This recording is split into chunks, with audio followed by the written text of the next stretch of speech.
Guys, last night, about the time we were getting done with our live stream, which I thought was excellent, a conversation with Brian Bennett, Reuters dropped a bombshell.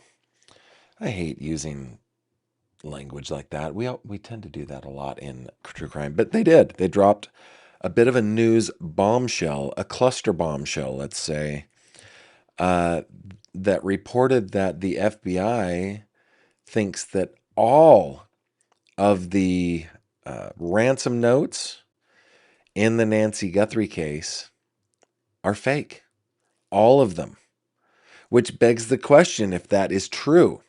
Now, and by the way, let me just, and I'm sorry for the sound of my voice. I'm just not feeling well. I've got a cough drop in my mouth. I've been taking medicine. I'm well hydrated. But what we should say is that this is reported by Reuters. This is not official from the FBI that I've seen. And things could change, right? But if Reuters is correct in their reporting, and the FBI either believes or knows that the ransom notes are fake, then why was Nancy taken? What is the motive? I'd love to hear your thoughts on that in the live chat and in the comments. And we're going to go over this together. We've got a lot to do. In addition to talking about Nancy's case, we are going to, let's see, we've got a whole bunch of headlines. Whole bunch of headlines happening in the world of true crime, in the Suzanne Morphew murder, in the Murdaugh murders, the civil case, the many civil cases of Karen Reed, Charlie Adelson, and Lynette Hooker. We've got a good piece of good news. It's animal related. It is World Cup related. It makes me happy. Speaking of World Cup, I did see the comment saying, where is it? Oh, it disappeared. It disappeared, but it was like, oh, there it is. Clarinet Girl saying, good afternoon and go Team USA tonight. Yes, we want, oh, why isn't it coming up? There we go. USA versus Bosnia and, how do you say it? Herzegovina, Bosnia. Anyway, we're going to see if the USA can make it through round 4. That'll be awesome, or into round 4. So, yay them. So we've got a lot to talk about, okay? Got a lot to talk about. Don't forget to tell me where you're tuning in from in the comments. Don't forget to put GF in front of the comments. And with that, let's try to pack these 10 pounds into this here 5-pound show. Here we go.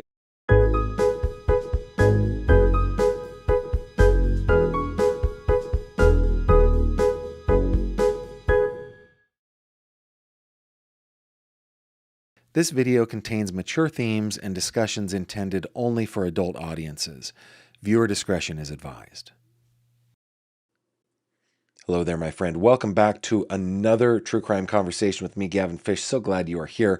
I wanted to remind you that, today is July 1st when we are doing this here live stream. The 1st of July, 2026. I remember, hey, Wanda, help me out with some like flashback music. I remember as a young man laying on the grass in front of my grandparents' home in beautiful Peoria, Utah, on the 4th of July, after having watched a spectacular fireworks display, talking with my cousin Gar, who was born on July 4th, 1976, and we said to ourselves, do you think we'll still be alive in 2026, 50 years old, on your 50th birthday? Oh my goodness, and here we are, July 2026, 3 days to go until the country's, what is it, the semi-quincentennial, right? Is that how you say that? The 250th anniversary of these United States. I'm really looking forward to it. Did I forget to tell you? Oh yeah, so after tonight's live stream, we will be doing our members only and patrons only after show. Okay. And I'm going to be trying to live stream to both platforms, to both YouTube and Patreon. I really hope it works. If it doesn't, I'm very sorry, but I will get it posted to Patreon after. I worked on it today, but I don't know if it's going to work or not. I'm gonna try. Miss Chivo's Dragon coming to us from Central Texas. Thank you very much for checking in.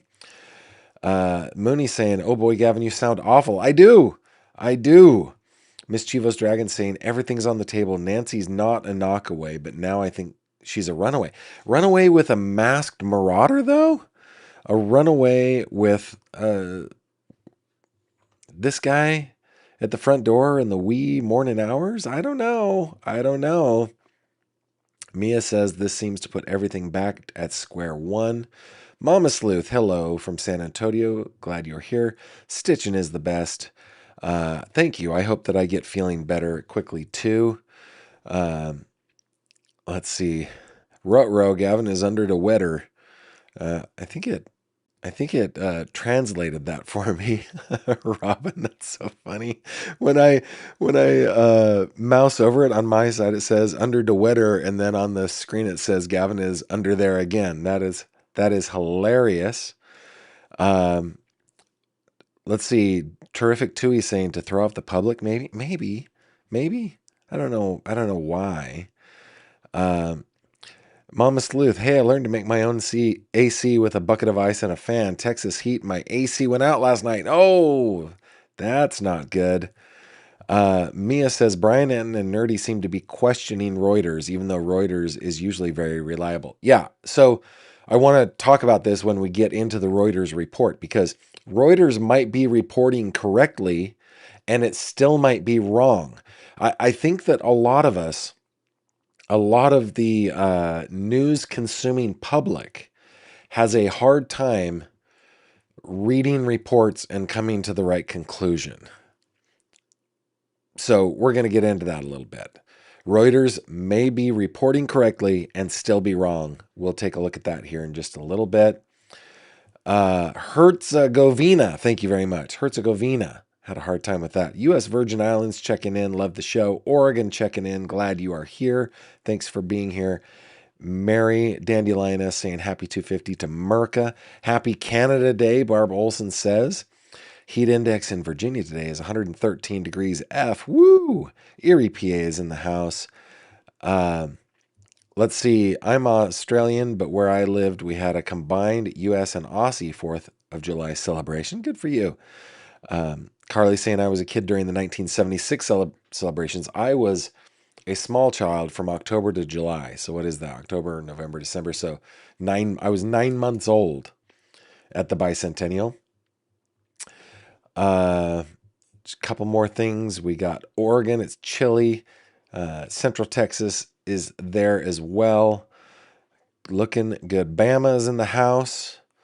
I am glad you guys have checked in. Thank you very much. Now, let's just do a recap, if we can, about the case of the woman whose face is on your screen if you're watching the video. This is Nancy Guthrie. She's 84 years old, or she was when she disappeared. She was last seen on January 31st of this year, 2026. And in the early morning hours of February 1st, according to the FBI, a masked marauder went to the front door and messed around with the Nest video camera. We learned from Savannah Guthrie, the daughter of the missing octogenarian, that the back door was open. We don't know if one person did this, if two people did this, if three, four masked marauders, we don't know how many people did this. I think it's more than one. That's just me, my opinion only. But she was taken, and there was DNA left at the scene. We believe, we still don't know the results of those tests. There was blood left on the front porch. We definitely know that that belonged to Nancy, at least according to Sheriff Chris Nanos from the Pima County Arizona Sheriff's Department, and and then there have been at least 3 ransom notes. The first one saying, we want basically $4 million in Bitcoin. Here is our Bitcoin account. The next one we learned pretty recently that said that she had perished in the crime and was buried with nature. And then, there were others that went to different media outlets. Well, I always felt that the 2 first ones were real. And remember that Savannah Guthrie, pictured here on the left, said the same thing. She tended to believe that those 2 were real. And so I've been kind of going on the assumption that they were. Now, Reuters, of course, let's see. Gray Hughes investigates. Checking in. Good to see you, Gray Hughes. Says Reuters just corrected another article today in my email feed. Let me just check on that.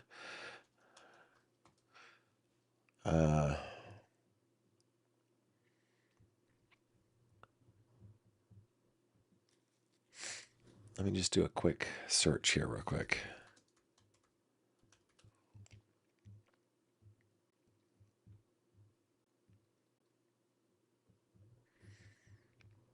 Okay, so I'm going to read from the latest one when we get there, okay?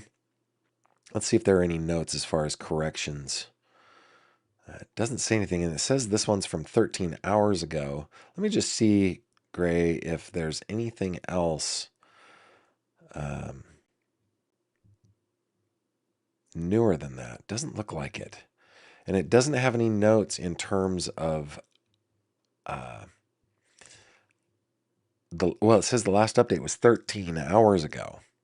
And this is a report from yesterday at 9:08 p.m. So it was corrected around 6 a.m. this morning, 7 a.m. this morning. My math is horrible. But I will read that one. Thank you for checking in. Let's see if... Oh, okay, just a random art. Okay, all right. Just saying they make mistakes. Of course they do. Yep. Harvey today said he contacted his FBI source and they said it was more than likely not real. Okay. So we're just going to check into this, okay? We're going to dive into the story and hopefully, well, I don't know if I should be hoping one way or the other if they are real or not. I think that we should be following the truth here. And remember, Reuters might be reporting accurately, but still be wrong. So let me just check the one that I prepared on a PDF, because that's usually better. Yes, I'm gonna read this one. So come with me over here to Acrobat. I just printed this off maybe, I don't know, 40 minutes ago. Okay. Reuters headline is exclusive. FBI determines Nancy Guthrie kidnapping notes to be fakes, source says. Now, that is a very, very important little, what would we call that? Qualifier, right? Reuters isn't saying that the FBI has determined that the Nancy Guthrie kidnapping notes are fakes. Reuters is reporting that their source says that. And that is not a distinction without a difference. Big difference. The FBI, to my knowledge, has not said anything. I feel like I'm yelling in your ear. Sorry. The FBI has not said anything that I have seen yet that approaches anything close to this. Reuters is saying they have a source that says that the FBI is saying the notes are fake. So let's get into this article. Washington is our dateline. All 3 kidnapping-related messages that have surfaced in news media reports about the disappearance of Today's Show co-host Savannah Guthrie's elderly mother have been deemed by federal investigators to be fake communications an FBI official told Reuters on Tuesday. So last night. The FBI assessment of inauthenticity pertains to the 2 ransom notes reported in early February, days after 84-year-old Nancy Guthrie vanished, and a third, more recent message from someone claiming to know the kidnappers' identities, the official said. So let's track this. This is an anonymous source, an unnamed anonymous source within the FBI. Quote, none of the ransom notes are believed to be genuine, the FBI official told Reuters, speaking on condition of anonymity to discuss details of an active investigation. I have mixed feelings about this as well. As a reporter, you want to develop really good sources. On the other hand, if they won't go on the record, I think that we have too many sources that are like that. I watched a interview with Bill Murray, and I think he was on Howard Stern. I think that's what it was, where he had read a book written by why am I blanking on their names? He had read a book. Oh goodness, now I'm completely blanking on the whole thing. Who wrote? Hold on. Bob Woodward. Yeah. So he had read a book by Woodward and Bernstein about his friend from Saturday Night Live, and I am totally blanking.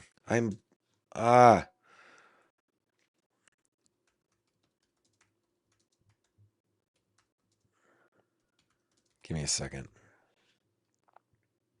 Oh, there we go. Okay. So Murray said that he read Wired, The Short Life and Fast Times of John Belushi, that was written by Bob Woodward. And he came to the conclusion after reading what Woodward said about John Belushi that Nixon was framed. Unnamed, anonymous sources, guys. We do it too much in American media, and I blame Woodward and Bernstein. I don't know if, I mean, they got the Pulitzer for it, but it's just become too normal, right? Okay, a second law enforcement source familiar with the matter confirmed the FBI assessment of the ransom notes. So they've got 2 sources, which I'm sure passes their editorial review, but they are withholding the identity of the second source as well. The disclosure that the FBI has discounted the veracity, meaning the truthfulness, of the 3 notes, 2 of which were widely reported to have been communications from kidnappers, seemed to raise doubts about investigators' fundamental premise that Nancy Guthrie was abducted for ransom to begin with. A spokesperson for the Pima County Sheriff's Department, which is leading the overall investigation for some crazy reason, declined to comment, citing its agreement to refer all inquiries regarding ransom notes to the FBI. Quote, we don't have any updates other than this is still an active investigation, the sheriff's spokesperson Angelica Carrillo said. She added that DNA samples and video evidence collected in the case remain under forensic analysis. I wonder how long that forensic analysis is going to take. And, I mean, sometimes it does take a long time. There are backlogs, right? Some things are harder to do than others, so I get it. But all of February, all of March, April, May, June, so we're over 5 months that they've had those DNA samples. Okay. All 3 messages in question were initially delivered to various media outlets, including celebrity news site TMZ.com, before they were turned over to authorities for review. Savannah Guthrie, 54, longtime co-anchor of the NBC morning news program Today, has referenced ransom demands in video messages she and her siblings have posted on social media, urging kidnappers to open a direct line of communication with her family and pleading for her mother's return, saying in one video, "We will pay." That's a good place to pause to see what you guys are saying over here in the live chat. First to Die 69 says, I think all these notes are all falsities as well. Did any of them send any kind of proof that they even had Nancy, an article of clothing, jewelry, picture of her either alive or deceased? This was a question, by the way, that Brian Enton asked in one of the early news conferences, right? And he pointed out, I think properly so, that some of the thing that there had been things that were reported that people knew about. So he was asking beyond those things. I can't remember the specifics. Was there anything in the ransom note that made you feel like it's real, right? So interesting. Just Ducky, why isn't any official coming out and making a statement instead of rumors? Because the FBI just does not comment. They just don't. They let the rumor mill go. Let's see. Let me keep on going. Mama Sleuth. Gavin, yell away. I'm half deaf from the heat. That's funny. Gray Hughes says, hey, Gavin, I am saying that TMZ and Harvey said his FBI source said they are likely real. So completely opposite. Okay, thank you. Gray, appreciate that. So TMZ and Harvey are saying the opposite of Reuters, right? So let's go over to TMZ real quick and see what is happening over there. Let's see if I can find anything. Oh my goodness. I just really dislike this site. I don't see. Of course, Harvey could have been doing it on video or elsewhere. Oh my goodness, I just hate this site. Okay. So we're gonna go over to the TMZ one when we're finished with the Reuters piece. Okay, thank you for that. Yes, the Blues Brothers. I was having such a hard time, guys. I'm not feeling well. And my mind isn't all that sharp anyway, but goodness sake, just not feeling well. Robin says, pretty sure Nixon lived in deep paranoia and framed himself a little too. Yeah. No, well, I mean, Murray's comment wasn't really about Nixon. It was about, he's like, dude, if Woodward couldn't get what was right about the guy that I knew, then he can't get anything right. Right. So anyway, Chapters and Canine says, who knows what to believe anymore? Reuters, in my opinion, is a big media doing what big media does. Unless Kalea is the smoking gun tomorrow, and they already know. Yeah. Okay. Just Ducky says, Gavin makes it seem like some kind of revenge or done to purposely hurt the family. That's a great comment, Ducky. Like if it isn't ransom, then what's the motive? Could be that they're trying to go after Savannah. Could be that I don't know. Nancy slighted somebody in some or offended somebody in some way. I don't know. It's very interesting though. Yeah, gotcha, Gray. And I know that the comments and we aren't perfectly synced up in time with what you guys are writing me, what I'm seeing you writing me, and what I'm currently saying. So I appreciate you making sure that I got your comment. So, all right. So let's continue with the article real quick. Okay, cryptocurrency payment went unclaimed. The elder Guthrie, who had been in frail health with limited mobility, was last seen alive at her home in Tucson, Arizona on January 31. Blah blah blah. Investigators determined that the first two notes originated from the same sender. The official told Reuters, though how that conclusion was drawn was not specified. The first note according to TMZ, demanded a sum in the millions to be paid in cryptocurrency and set 2 deadlines for payment on February 5 and February 9. The second note was reported by NBC News last week to have referred to Guthrie at that point as having died without making an apology or demanding any payment for the return of the body. And, a lot of people called into question the legitimacy of that one. The voices seem different, right? Though it's possible that there are many people involved in this or multiple people involved in this, and they might all have different voices.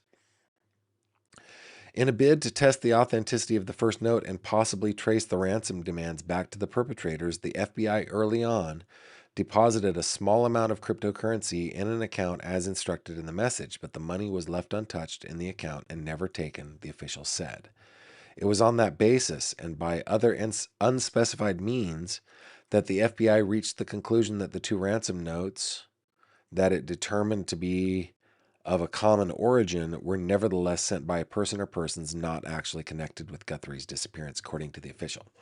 What would those other unspecified means be? I mean, it's possible that they're just going, well, not enough money to disappear, so we're just going to leave it there. Huh.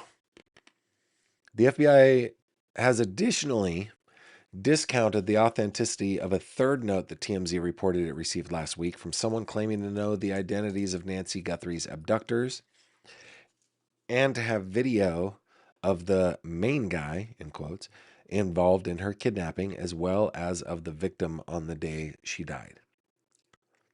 The FBI official did not reveal how investigators ruled out the third note as fake. Let's see if there's anything else. DNA sample. That's about it. So those are the facts. Again, Reuters are saying our source confirmed by another law enforcement source. I don't think they said confirmed by another FBI source. It's a law enforcement source. So it could be Pima County Sheriff, could be almost anyone. But they say they have 2 sources that say the FBI says that they are fake notes. Okay. Now, come with me if you will. Thanks, Gray Hughes, for pointing this out. Over to TMZ right here. The headline is Law Enforcement Sources Refute Reuters Report About Ransom Notes. Hey, again, law enforcement sources, anonymous sources. Who to believe here? Who to believe? All right, 10 a.m. Pacific time. So we're about 5.5 hours ago. Law enforcement sources tell TMZ the Reuters report about the ransom notes being fake is not accurate. Okay, TMZ reports the series of alleged ransom notes sent to media outlets about Nancy Guthrie's kidnapping are bogus, according to a new report. Reuters published an article Tuesday saying the Federal Bureau of Investigation determined the notes are fake, but did not say how investigators came to that conclusion. TMZ and other news outlets received the notes, which were then turned over to the FBI for analysis. The 2 alleged ransom notes were sent early on in the case, and Reuters references the separate notes from someone claiming to know the kidnappers' identities, which TMZ obtained. In fact, we got over a dozen emails from the same man claiming he knew the kidnapper's identity and Nancy's location, but was not part of the crime. His first email, sent just days after the abduction, said he would divulge information in exchange for 1 Bitcoin, but noted time is more than relevant. Okay, so it's the same guy from the beginning, according to TMZ. Am I understanding this correctly? It's the same guy that was like, hey, I got a phone stashed away that has video.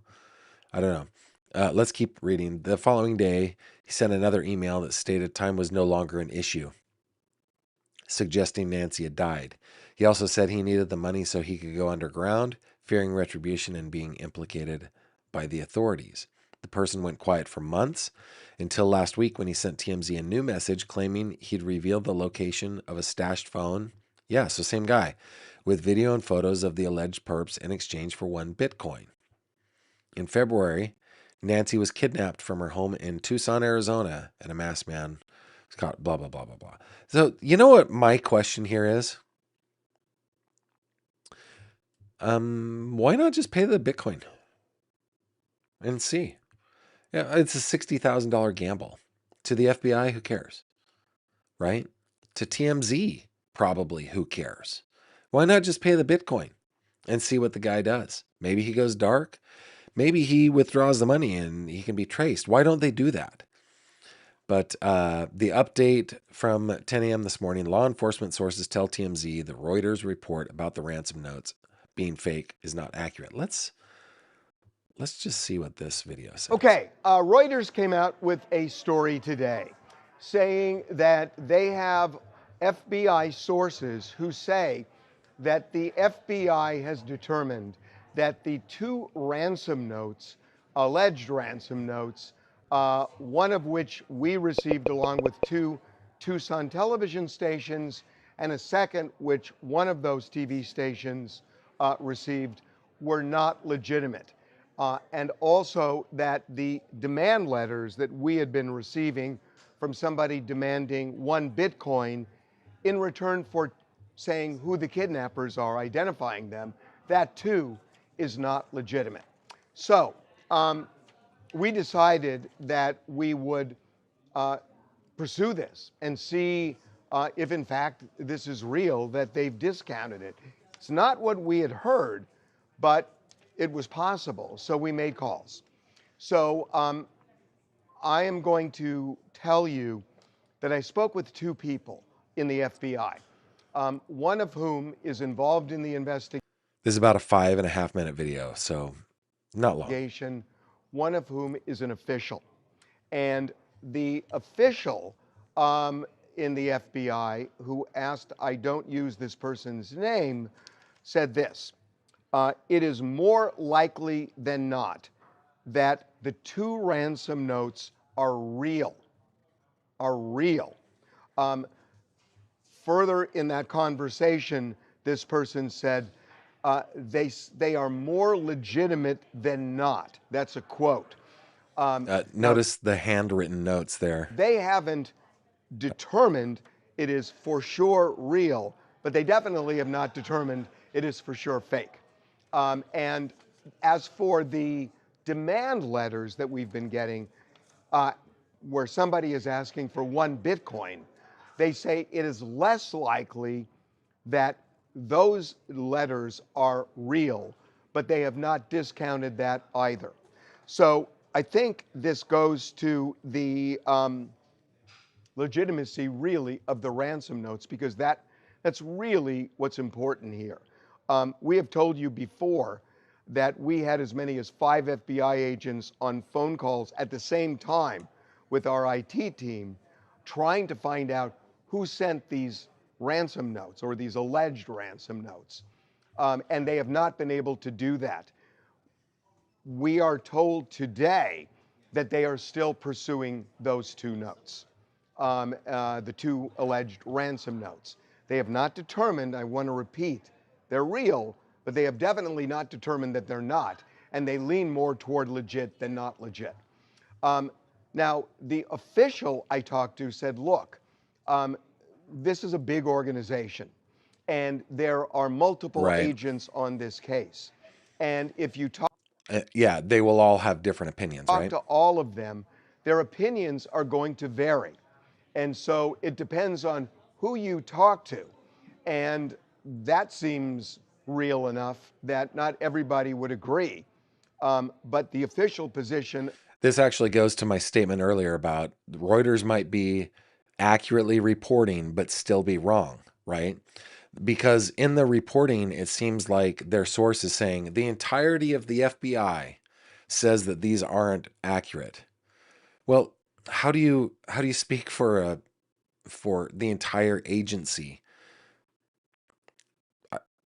I mean, like, it's not like I have any bona fides here, but the biggest organization I ever worked for, at least in my memory, was about 40,000 people.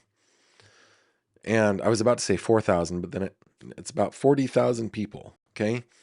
The FBI isn't that big, but I worked for another company that was about 4,000 people. It dwindled down, but about 4,000 people. Dude, you couldn't get anybody to agree on anything over there. So the saying that the FBI all of the FBI in toto believes that these aren't real is almost as ridiculous, is equally as ridiculous actually, as saying all of the FBI believe that these are real. They're going to be investigators. They will be skeptical. They will be following the facts, hopefully, but their opinions and their conclusions are all going to be different. Of the FBI is they have not discounted these two ransom notes. So the reason I think this is important is that you look at the first note where they make that demand of $4 million, and then the second, then they say if you don't meet the deadline, it goes to $6 million, and if you don't pay the $6 million by the deadline, we will kill Nancy Guthrie. Now he's giving actual details here, because remember we learned back in the day that there were two deadlines, but we didn't know what the difference was. So it went from 4 million to 6 million. If you miss the second deadline, she's dead. Let me rewind that a little bit. So the reason I think this is important is that you look at the first note where they make that demand of $4 million, and then the second, then they say if you don't meet the deadline, it goes to $6 million, and if you don't pay the $6 million by the deadline, we will kill Nancy Guthrie. And then the second note that the Tucson station received, we didn't. They don't ask for any money. They just inform Savannah Guthrie and her family that Nancy had died. And that seems to be why Savannah came out almost the next day and said, look, we will pay you money to know where our mother is. In other words, to bring her body back. And it now kind of makes sense. The reason she said that is because that second letter did not ask for any money. It was almost like, these kidnappers were not banking on the fact that Nancy Guthrie would die in their watch, freaked out, didn't ask for anything, and just went underground. And she's saying, no, no, no, we will pay you, but they have never to be heard That's from interesting. again. So that's kind of the bottom line to this, which is the official position of the FBI is those ransom notes are more likely than not real, but they still don't know, and they are still looking at those notes. And the demand letters, less so. They would not give me a 70-30 or anything like that, but merely less likely that they're legit than the ransom notes. So that's where we are right Interesting. now. And where we are right now, frankly, is where we've been the last 4 months, which is the FBI just doesn't know who kidnapped Nancy Guthrie. Interesting. Thanks, Gray, for chiming in and bringing us to the site. A couple things out of there that I find really interesting. Number one is that whole two deadlines stepping up the ransom cost, and then the second note saying no, she perished. And then the other thing is that, I mean, according to TMZ saying it's according to their sources, an FBI official is saying that it's more likely than not legitimate.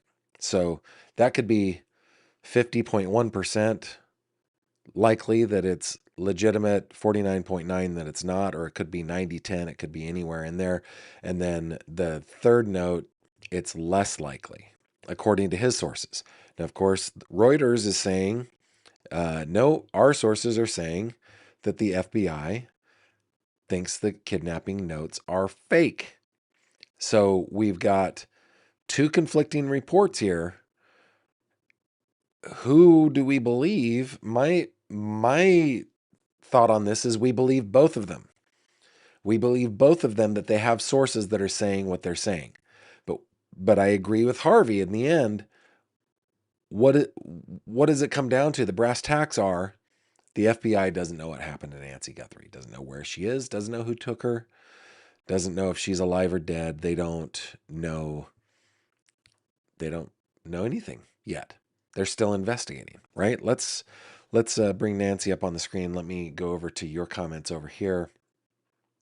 Just refresh, so I need to come on back up here. Clarinet Girl says, Gavin, I had an early theory there was a personal vendetta because of a story she covered at NBC. But that's certainly possible. Frida says, just because the notes weren't allegedly real doesn't mean the ransom wasn't the motive. Also true. Also, and I'm sorry to be a fence sitter on this. I just don't know which way to think. Things went south so quickly that maybe a ransom payout was deemed unrealistic. Possible. Clarinet Girl, yeah, meant to specify vendetta against Savannah. Gotcha. Let me keep on going. Chapters in K9. I think this is the second time you've asked this. Maybe I'm wrong. That's how I get paid. There are commercials during my lives. Let's see. Robin, one of our amazing moderators, says, sometimes I think that regardless of the legitimacy of the ransom notes, there's still something to be ruled out or ruled in. Sometimes I think that regardless of the legitimacy of the ransom notes, there's something to be ruled out or ruled in. Robin, I think you've outsmarted me. Regardless of, so legitimate or not, they should be ruled in or not, I guess is how I'm following you. Robin, I don't follow what you're saying, man. Don't follow what you are saying, but I appreciate you for doing it, or for saying anything. It's pretty rad. So that's where we are. Where we are is kind of back to where we've been, right? We don't know.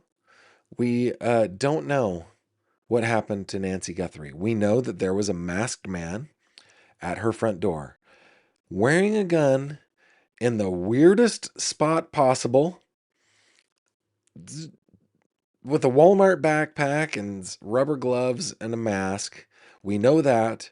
We know that the back door was open. At least we think the back door is open, according to Savannah.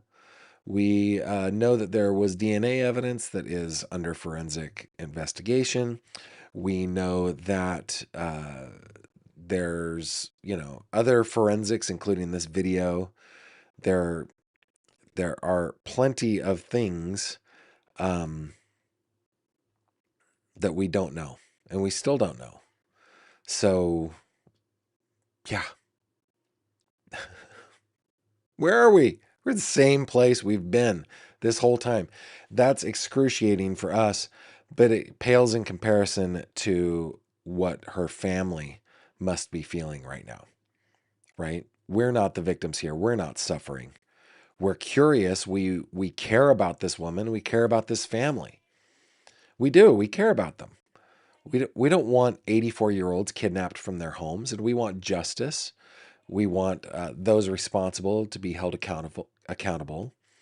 But we are definitely not the victims here. The victims are this lovely woman here on the screen, Nancy Guthrie, and her family. They are the victims. And I just can't even imagine.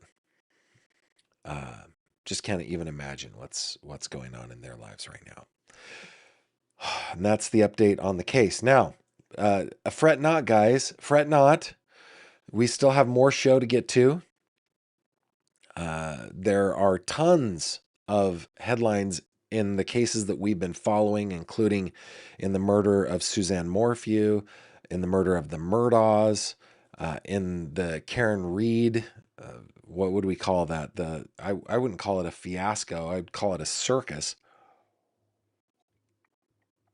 In the Dan Markell murder, and in the missing person case of Lynette Hooker that we talked about yesterday. We've even got a little bit of good news to get to, but before we do that, how about we dive into 3 questions, shall we? Here we go. It's 3 questions with Gavin Fish.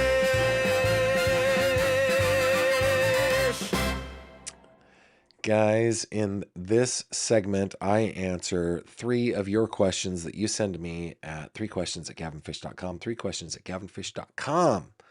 Spelled out. THRE questions@gavinfish.com. You can send in 1 question. You can send in 1 million questions, and anywhere in between. I will not accept 1,000,001 questions. Okay. I have my little agentic AI put them into a spreadsheet for me, which is pretty cool. And then I choose the ones that I want to answer. I answer 3 at a time. And the questions tonight. First one comes from Patty.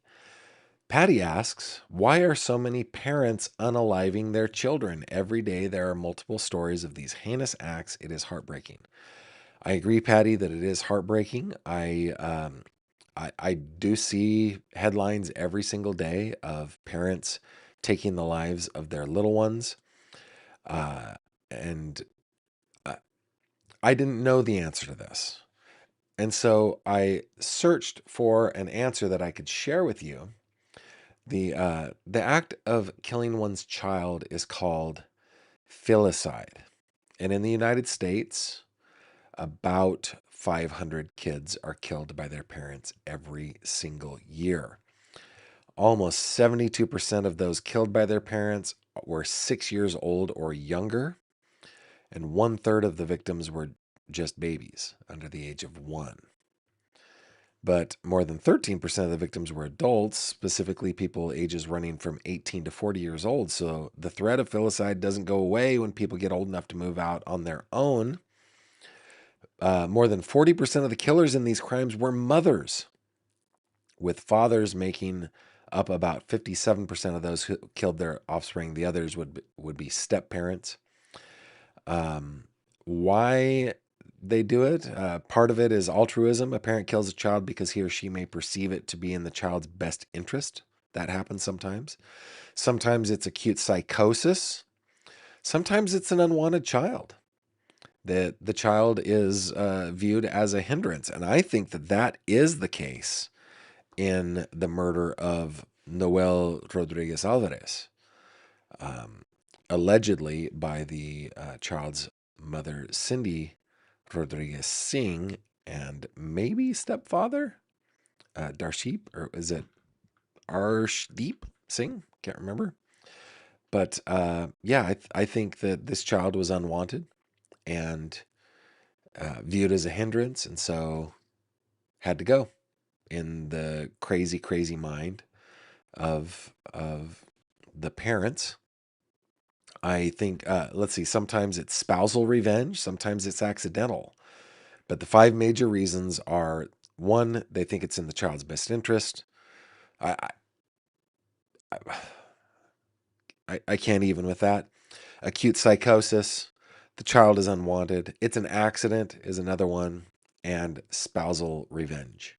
And you're right, Patty, it is heartbreaking, and I wish it would stop. Um, I wonder if the case of Madeline Soto qualifies as filicide. I don't know. Diane G for question number 2. How do you reflect on and evaluate your progress in personal growth? Hey, Diane, thank you very much for the question. Guys, I suggest, it is my belief that all of us should spend some time thinking about how we are doing personally. I learned as a young man to do something called a personal inventory. I do it every Sunday. It doesn't take but a moment. I think back on the week usually and just think, okay, what did I do this week? What went well? Where did I fall down on my face? What went poorly?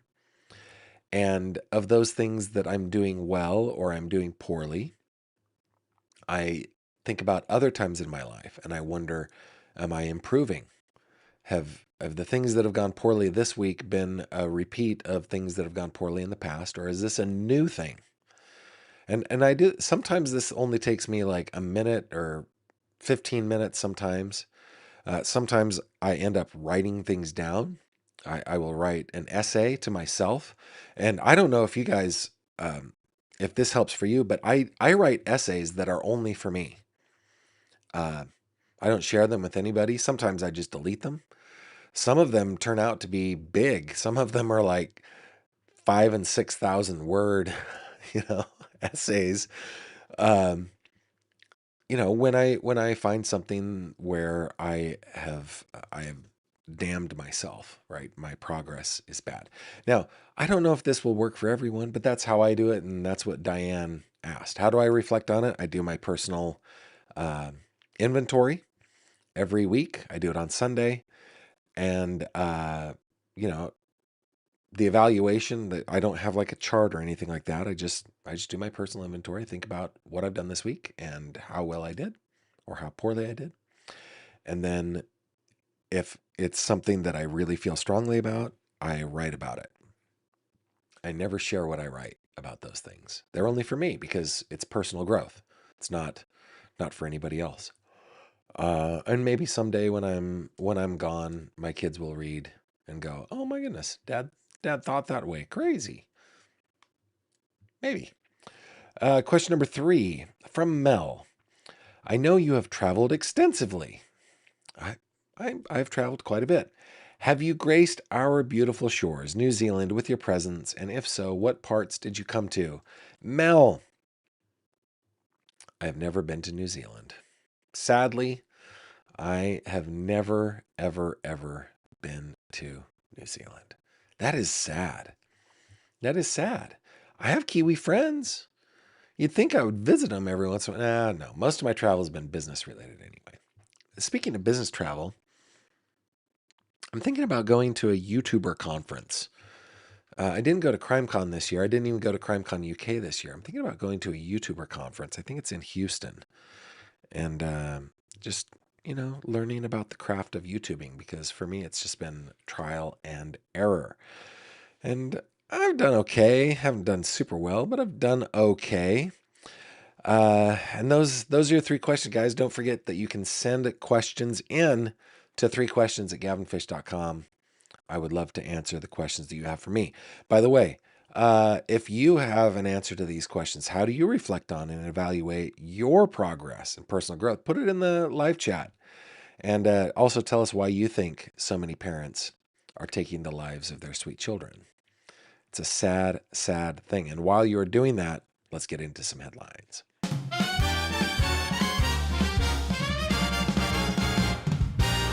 True crime headlines. Okie dokie. Let's come on over here. Let's start with Lynette Hooker. Just a couple headlines. A friend likens case to Gabby Petito. This written today in News Nation by Diana Falzone. A friend of Lynette Hooker compared the case of the Michigan mom missing in the Bahamas to Gabby Petito, the 22-year-old who was killed by her fiance during a months-long road trip. Marnie Stevenson, a friend of Lynette, drew comparisons between Hooker and Petito's cases when asked about the investigation. Quote, 1. Man and woman go on trip. 2. Woman ends up missing. 3. Man uses digital devices to cover his tracks. 4. Man runs home to mommy. 5. Friends come forward and say Brian was a monster. Oh, both of them named Brian. 6. Police search for body. 7. News camps outside the home nonstop for days. The only difference is number 7, and Gabby Petito was young and cute, and Lynette is 55, Stevenson told News Nation. Notice, though, that people care about Lynette. It's not just beautiful young women that we care about. We care. We care. Let's see if there's anything else.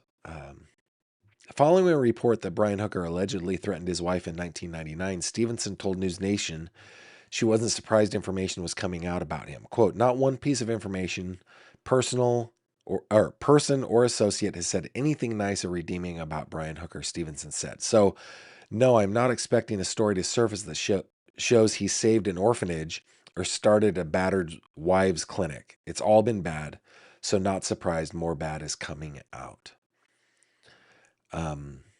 Yeah, so you can read the rest of that on News Nation.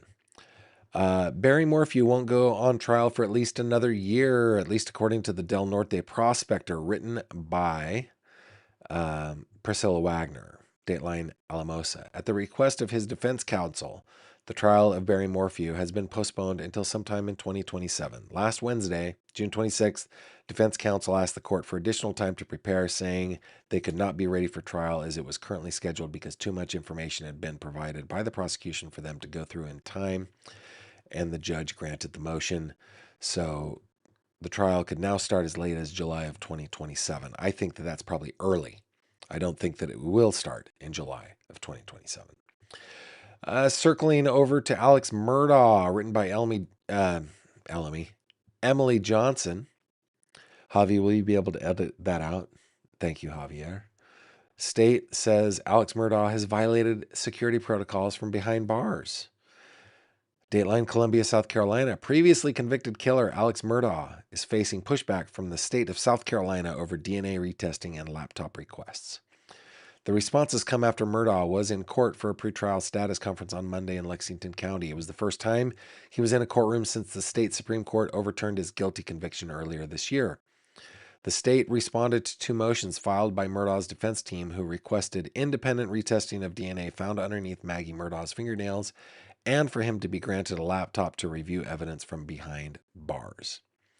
In the state's rebuttal, new information on how Murdaugh has handled technology from behind bars has come to light. Documents state that Murdaugh repeatedly has shown that he will violate security protocols. Two incidents from August 2023 were cited and detailed that Murdaugh received SCDC disciplinary actions, once for abuse of privileges and another for unauthorized use of another inmate's PIN. Documents state these instances show he cannot be trusted with sensitive information or digital devices. The SCDC should not be forced to accommodate Murdaugh by giving him unsupervised access to a laptop computer. So we'll see what happens there. We'll just keep our eye on it. Over in the Karen Reed case, remember that there was some leaking going on, and the judge was not happy about this one. Written by Phil Tenzer for WCVB, judge lectures attorneys over apparent breach in O'Keefe family's lawsuit. The wrongful death lawsuit filed by Boston police officer John O'Keefe's family against Karen Reed and two Canton bars returned to court on Wednesday, where the judge lectured attorneys over an apparent violation of one of his orders. Quote, I have been advised of information that allows for reasonable inference of a violation of an order of impoundment issued by me, the judge wrote. Gildia's order specifically referenced material impounded by the court on June 8th, following a hearing about former Trooper Michael Proctor's motion to restrict access to affidavits given in the case. Of course he had a motion to restrict access to his affidavits. Without providing specifics to the alleged violation, Gildia ordered that all plaintiffs, defendants, and attorneys attached to the case as of June 8th file certification under the pains and penalties of perjury of anything they know about the infraction. We will see what happens there. We'll see. To Charlie Adelson. The Florida Appeals Court upholds his murder conviction in the Dan Markel case. Dateline Tallahassee, a Florida Appeals Court has upheld Charlie Adelson's convictions and sentence in the 2014 murder of his former brother-in-law, FSU law professor Dan Markel. In a ruling dated July 1, this very day, the First District Court of Appeals affirmed Adelson's convictions of first-degree murder, conspiracy to commit murder, and solicitation to commit murder in the 2014 killing of Markel. He's currently serving a life sentence for his role in the plot. I did see that Joel reported an apology letter from one of the assassins had been sent to the parents of Dan Markel. Crazy. The court record revealed that Adelson argued the trial court should have moved the trial due to widespread media coverage, allegedly making it impossible to seat an impartial jury. However, the ruling indicates that the appellate court found those claims were not properly preserved for appeal due to his defense attorneys not filing the required written motions or renewing their objections before the jury was sworn. So just a little lawfare there. But yeah, okay. So his appeal, gone. We don't have to worry about him ever again. And I do worry about Harvey, though, and Wendy. I worry about both Harvey and Wendy. Guys, I was about to say those are your headlines, but we got a little transition music, right? We gotta get over to some good news, shall we? Should we listen to some good news, Wanda? How about that yacht rock little jam you have in there? Can you play that? Silent on a soft sunrise, good news shining in your eyes, warm breeze blowing smooth and slow, sweet tomorrow's finally home. That was really good, Wanda. Man, she plays all those instruments. Her nephew is in there singing today. She plays all those instruments live, guys. Wanda is the most amazing musician. Now, you guys know that I'm sucker for animal news, and right now I'm sucker for Associated Football news. And in this case, we have both in spades. You ready for this? Are you ready for the good news of the day? Here we go. Dog missing for month in Mexico found partying with World Cup fans after teams win. That might be the best headline ever written. This one from the New York Post. And I need water. Give me a second. Oh my goodness, this voice of mine, guys. This voice of mine. All right. A dog missing for a month in Mexico has been reunited with her owner after she was found partying with fans swept up in the World Cup craze. Ale Garcia's 6-year-old dog, La Gorda. I'm sorry. That dog does not look like una gordita, che, por favor. Okay, suddenly disappeared from their Ciudad Victoria, Tamaulipas home on May 24th, and she put out an urgent appeal 3 days later, Mexican outlet ABC Noticias reported. There was no sign of the pooch until it remarkably appeared in a live stream last week alongside jubilant Mexico fans celebrating the team's 3-0 victory over Czechia in an area of Tamaulipas state capital 9 miles from where she was last seen. Garcia's beloved pooch was held aloft by a beaming fan. Look at that. Held aloft by a beaming fan. Reveling in the celebration, and the moment was spotted by her brother. Life is good, the relieved owner said after being reunited with her pooch. Mexico won, and I found my dog after a long time thanks to a live stream. LOL. Thanks for the messages. She's home now, and we're going to take her to the vet. It was a mix of emotions. I wanted to cry, to laugh, to hug her, and even scold her at the same time, Garcia told Milenio, according to USA Today. While we were worried looking for her, she was out partying. You know what? Gordita, che. Why you out partying? Well, everybody's worried about you. Look, she doesn't even look guilty. She feels no shame. It was World Cup, man. It was World Cup. Okay, La Gorda has more excuses for partying as Mexico eased past Ecuador 2-0 Tuesday to secure the team's first World Cup knockout win in 40 years. Mexico looks to be on a collision course to face England in the last 16 at the Azteca, the scene of Diego Maradona's Hand of God goal in June 1986. I just watched that again. You guys know, many of you know, that I served as a missionary in Argentina. I lived there for 2 years when I was a kiddo in my early 20s. And I actually got to, well, I don't want to overstate it. I didn't meet Maradona. I didn't know him. I didn't meet him. Got to be in the same room as him at a cool little event that he was doing up in Cordoba. And I watched a video recently where he's like, yeah, I did it. I couldn't get to it, so I put my hand up, and the ref didn't see it. It was really funny. So, La Gorda is back. She has no shame. She was out partying with revelers because the World Cup is here in North America. And I say good on her for it. Good on her for going out there and doing that. I'm sorry that everybody was so worried about her, but those guys are your headlines.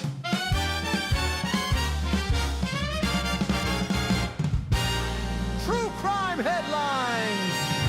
Okie dokie. Let's just check out your last comments before we go. Robin is saying, sorry, LOL, I'm just babbling today, and I thought it was hilarious.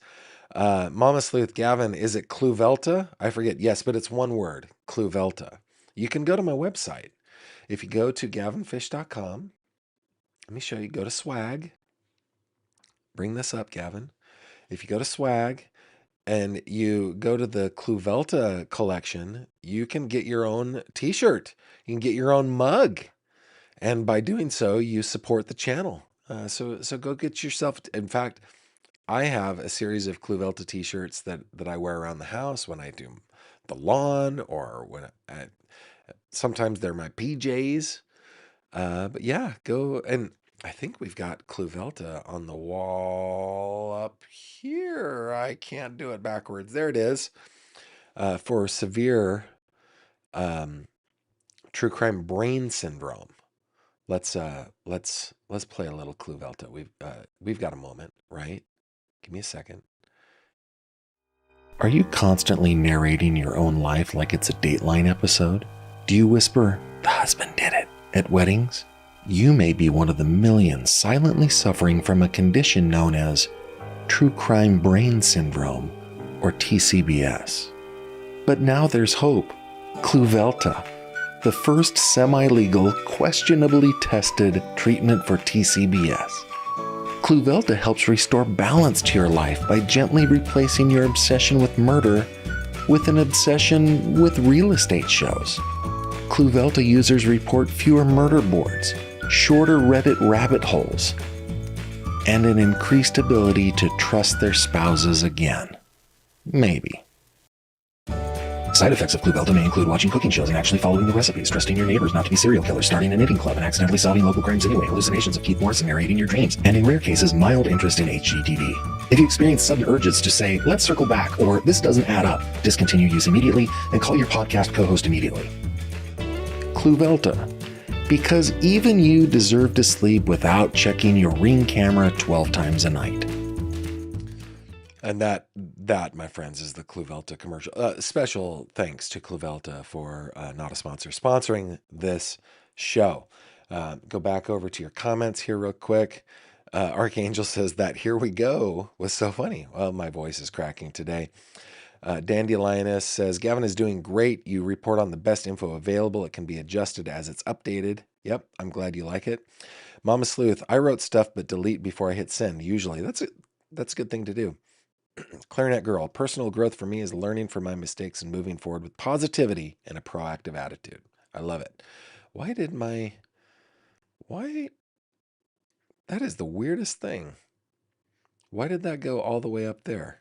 I don't know, but we'll deal with it. Is Barry out on bail or locked up? I think he's in the clink. I can't remember. I know that during COVID lockdown, child CA definitely increased, in my opinion, because of proximity, poor support at home, poor mental health issues. Jennifer checking in from Virginia. Thank you for checking in. Let's see if there are a couple of others. Charlie can now argue ineffective assistance of counsel per Professor Joe. Yeah, he could. It was Luis Rivera who sent the letter to Ruth Markel. Mama Sleuth says, I swear I think you were an urban explorer in another life. Maybe I was. Robin says, "I once had a black lab that would go on unexpected walkabouts, and he was found with some neighbors eating ham and enjoying time while they drank some beer. He was a cool pup." My in-laws had a dog.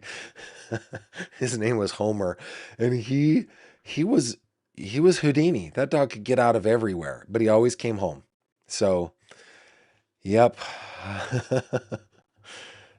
We had a dog named Marshall that liked to get out, but we we finally figured him out. Dandelion says Cluvelta is non-international approved suppository. Yeah. And Jules and Me says Barry is out on monitor. Maybe. Okay. That's a good place to wrap it up, guys, because here in about 25 minutes, we're going to be doing a members only after show. I'm going to take a moment to try to hydrate my voice a little bit. And we're going to be live streaming it here to members on YouTube, which reminds me, I didn't do this at the beginning. I was going to. It's July 1st, which means I believe I can send some membership gifts.